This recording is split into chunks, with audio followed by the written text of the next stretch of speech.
Isang umaga, habang nasa school, nag-comment sa akin si Kappa Girl. Ang sabi niya, Tito Dugs, binoto akong muse ng mga classmate kong babae. Kaya gusto ko sila regaluhan ang Kappa Girl doll, 24 pieces. Ganito pala yung itsura ng Kappa Girl doll na gusto i-regalo ng Kappa Girl sa mga classmate niya. Dahil mabait akong tito at honor naman si Kappa Girl at i-regalan niya ito sa mga classmate niya. Umorder ako at eto nga, dumating na agad yung mga Kappa Girl doll. Kaya naman mga kadugat, tara, unboxing na natin.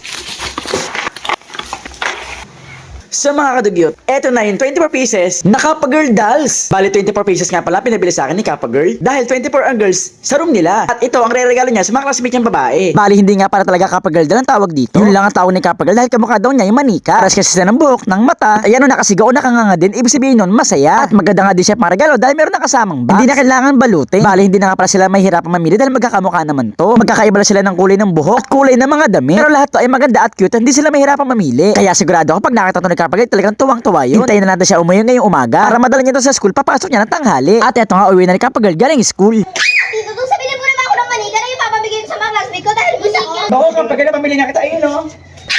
Wow, sobrang dami! Ito pala yung Kappa Girl dolls. Lahat to pamibigay ko sa classmate ko. Kappa Girl, sobrang dami niyan. Kanina mo ibibigay.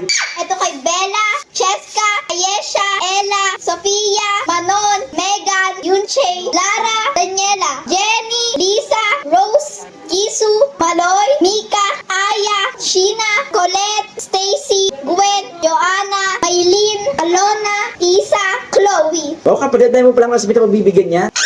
Okay, Tito Dug, akin na to dahil papasok na sa school. Papamigay ko na yan sa mga classmate ko. At dito nga, tinulungan ko na si Kappa Girl ilagay sa plastic yung mga manika. Kasi babalik na siya sa school at bibigyan na niya to sa mga classmate niya. Dahil siya ang binotong muse. O Kappa Girl, ito na yung manika, pamigyan mo na sa mga classmate mo. Okay, Tito Dug, sa pasok na sa school. Papamigay ko na to sa mga classmate ko. Bye! Okay Kappa Girl, ingat.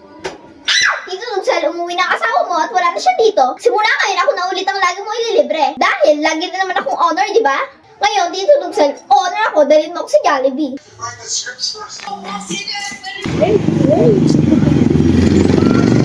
Go, go. Wait.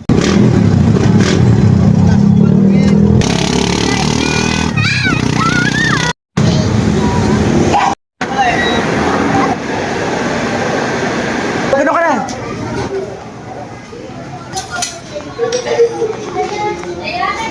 Pikachu!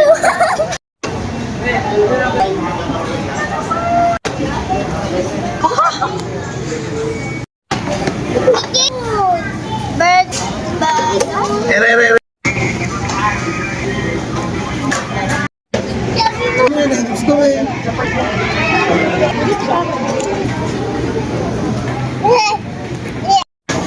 Ma!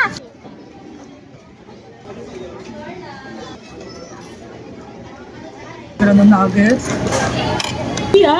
Baka kulang pa.